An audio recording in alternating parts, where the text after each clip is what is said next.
ವೀಕ್ಷಕರೇ, ವಾರದ ಅಂತರದಲ್ಲಿ ಸಿಎಂ ಡಿಕೆ ಶಿವಕುಮಾರ್ ಎರಡನೇ ಬಾರಿಗೆ ದೆಹಲಿಗೆ ಪ್ರಯಾಣವನ್ನ ಬೆಳೆಸಿದ್ದಾರೆ. ಡಿಕೆ ಶಿವಕುಮಾರ್ ಮತ್ತು ಸಿದ್ದರಾಮಯ್ಯ ಅವರು ಕಳೆದ 1.5 ತಿಂಗಳಿಂದ ನೆನೆಗುದಿಗೆ ಬಿದ್ದಿದ್ದ ಸಂಪುಟ ವಿಸ್ತರಣೆಗೆ ಈಗ ಮರು ಜೀವ ಸಿಕ್ಕಿದೆ. ನಾಳೆ ಸಚಿವಾಕಾಂಕ್ಷಿಗಳಿಗೆ ಗುಡ್ ನ್ಯೂಸ್ ಸಿಗಲಿದೆಯಂತೆ.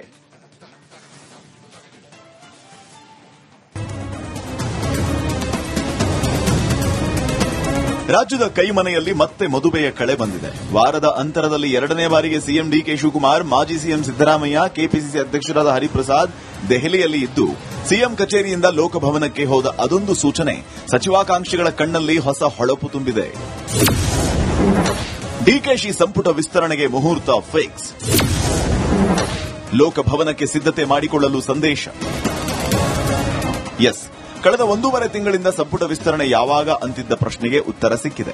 ಕಳೆದ ವಾರವೇ ನಡೆಯಬೇಕಾಗಿದ್ದ ಕ್ಯಾಬಿನೆಟ್ ಕುರ್ಚಿ ಭರ್ತಿ ಇಂದು ಮಧ್ಯರಾತ್ರಿಯೇ ಮುಗಿಯೋ ಲಕ್ಷಣಗಳು ಕಾಣ್ತಾ ಇದ್ದು, ನಾಳೆಯೇ ನೂತನ ಸಚಿವರ ಪದಗ್ರಹಣಕ್ಕೆ ವೇದಿಕೆಯೂ ಸಜ್ಜಾಗ್ತಾ ಇದೆ. 4-5 ದಿನದ ಹಿಂದೆ ಸುರ್ಜೇವಾಲಾ, ವೇಣುಗೋಪಾಲ್, ರಾಹುಲ್ ಗಾಂಧಿ ಕೈಗೆ 3 ಪಟ್ಟಿ ಕೊಟ್ಟು ಬಂದಿದ್ದ ರಾಜ್ಯ ಕಾಂಗ್ರೆಸ್ನ ತ್ರಿಮೂರ್ತಿಗಳು ಇವತ್ತು ಮತ್ತೆ ದೆಹಲಿಗೆ ಹೋಗಿ ಕೂತಿದ್ದಾರೆ. ಎಲ್ಲವೂ ಅಂದ್ಕೊಂಡಂತೆ ಆಗಿದ್ರೆ ಇಷ್ಟೊತ್ತಿಗಾಗಲೇ ಹೈಕಮಾಂಡ್ ಅಂತಿಮ ಪಟ್ಟಿ ಫೈನಲ್ ಮಾಡಬೇಕಾಗಿತ್ತು. ಆದರೆ ಮುಂಗಾರು ಅಧಿವೇಶನ, ಅದರಲ್ಲೂ ನೀಟ್ ಪರೀಕ್ಷೆ ಫೈಟ್ ಮತ್ತು ಲಾಠಿ ಚಾರ್ಜ್ ಲಢಾಯಿಯಲ್ಲಿ ಕೇಂದ್ರ ನಾಯಕರು ಬ್ಯುಸಿಯಾದ ಕಾರಣ ಮಧ್ಯಾಹ್ನ 1:00ವರೆಗೆ ವೇಣುಗೋಪಾಲ್ ಮನೆಯಲ್ಲಿ ನಡೆಯಬೇಕಾಗಿದ್ದ ಮಹತ್ವದ ಸಭೆ ರಾತ್ರಿಗೆ ಮುಂದೂಡಿಕೆಯಾಗಿದೆ.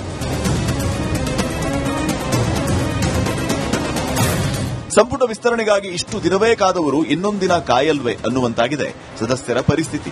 ಇನ್ನು 2 ದಿನಗಳಲ್ಲಿ ಡಿಕೆಶಿ ಕ್ಯಾಬಿನೆಟ್ನ 20 ಸ್ಥಾನಗಳು ಫುಲ್ ಆಗೋ ಸಾಧ್ಯತೆ ಇದ್ದು, ಹೈಕಮಾಂಡ್ ಹೊಸದೊಂದು ಫಾರ್ಮುಲಾ ಹಾಕಿದೆಯಂತೆ.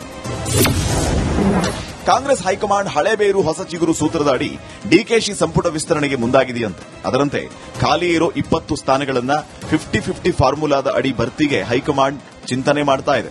ಅಂದ್ರೆ ಹಿರಿಯರ ಅನುಭವದ ಜೊತೆಗೆ ಕಿರಿಯರ ಆಲೋಚನೆಯು ಡಿಕೆ ಸಂಪುಟದಲ್ಲಿ ಇರಬೇಕು ಅನ್ನೋದು ರಾಹುಲ್ ಸೂಚನೆಯಂತೆ.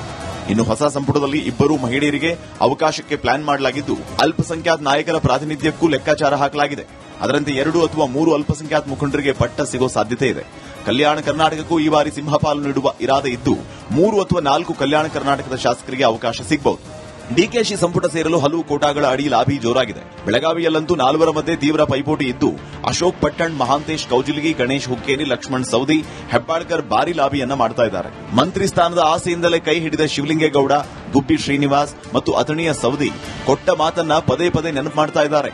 ಹೊಸ ಮುಖಗಳಿಗೂ ಚಾನ್ಸ್ ಸಿಗೋ ಆಸೆಯಿಂದ ಕೆಲ ಶಾಸಕರು ದೆಹಲಿ ಫ್ಲೈಟ್ ಹತ್ತಿದ್ದಾರೆ. ಯಾವುದೇ ಗೊಂದಲಗಳಿಲ್ಲ.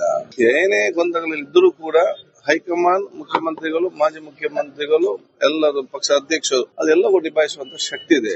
ಆದ ಕಾರಣ ಅತಿ ಶೀಘ್ರದಲ್ಲೇ ಬಹುಶಃ ಇವತ್ತು ನಿಮ್ಗೆ ನೀವೇನಾದ್ರು ಅಪೇಕ್ಷೆ ಪಡ್ತಿದ್ರ ಅದು ಬಹುಶಃ ಎಕ್ಸ್ಪಾನ್ಷನ್ ಆದಷ್ಟು ಬೇಗ ಆಗಬಹುದು. ಹಾಗೆ ಸಂಪುಟ ವಿಸ್ತರಣೆಯ ಪ್ರಸ್ತಾಪವನ್ನು ಬರುತ್ತೆ ನಾಳೆ ಅಂತ ಹೇಳಿದ್ದಾರೆ. ಮತ್ತೊಮ್ಮೆ ಮನವಿ ಮಾಡೋ ಉದ್ದೇಶದಿಂದ ನಾನು ಇವತ್ತು ಡೆಲ್ಲಿಗೆ ತೆರಳುತ್ತಾ ಇದ್ದೀನಿ. ಆ ವಿಚಾರವಾಗಿ ಈಗ ಹೊರಟಿದ್ದೀನಿ. ಈಗ ಆಲ್ರೆಡಿ ನಮ್ಮ ಈಗಿನ ಮುಖ್ಯಮಂತ್ರಿಗಳಿಗೆ ಭಾರತ ಸ್ವತಂತ್ರ ಬಂದಾಗಿಂದ ಈ ಬಾಗೇಪಲ್ಲಿಗೆ ಸಚಿವ ಸ್ಥಾನ ದೊರಕದೆ ಸ್ವಲ್ಪ ಹಿಂದುಳಿದಿದೆ. ಸ್ವಲ್ಪ ಒಂದು ನೀವು ಸಚಿವ ಸ್ಥಾನ ಕೊಟ್ಟು ಇನ್ನಷ್ಟು ಡೆವಲಪ್ಮೆಂಟ್ ಮಾಡಬಹುದು ಅಂತ ಉದ್ದೇಶದಿಂದ ನಾನು ಕೇಳಿದ್ದೀನಿ. ಸಚಿವ ಸಂಪುಟ ಇವತ್ತು ನಾಳೆ ಆಗುತ್ತೆ ಅನ್ನೋ ಒಂದು ಮಾಹಿತಿ ಇದೆ.